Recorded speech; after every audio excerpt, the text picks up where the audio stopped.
মধ্যপ্রাচ্যের পরিস্থিতি এখন এক চরম অগ্নিগর্ভ মোড়ে দাঁড়িয়ে আছে। ইরান, ইসরায়েল এবং যুক্তরাষ্ট্রের মধ্যকার এই সংঘাত এখন আর কেবল ছায়াযুদ্ধ নয়, বরং এটি একটি পূর্ণাঙ্গ আঞ্চলিক যুদ্ধের রূপ নিয়েছে।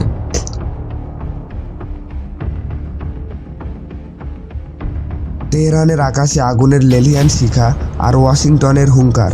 পৃথিবী কি তবে তৃতীয় বিশ্বযুদ্ধের দ্বারপ্রান্তে? ইরান, ইসরায়েল, যুক্তরাষ্ট্রের সংঘাত এখন চূড়ান্ত পর্যায়ে।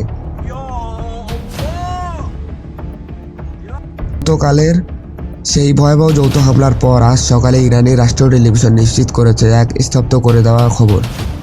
ইরানের সর্বোচ্চ নেতা আয়াতুল্লাহ খামেনি আর নেই।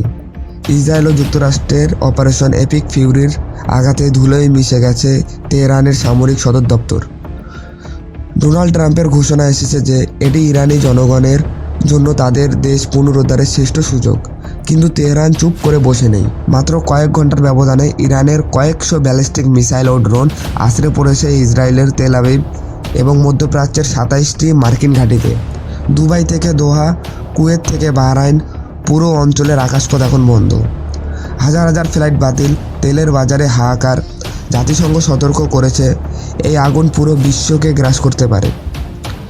একদিকে ইসরায়েলের সিংহের গর্জন, অন্যদিকে ইরানের প্রতিরোধের লড়াই।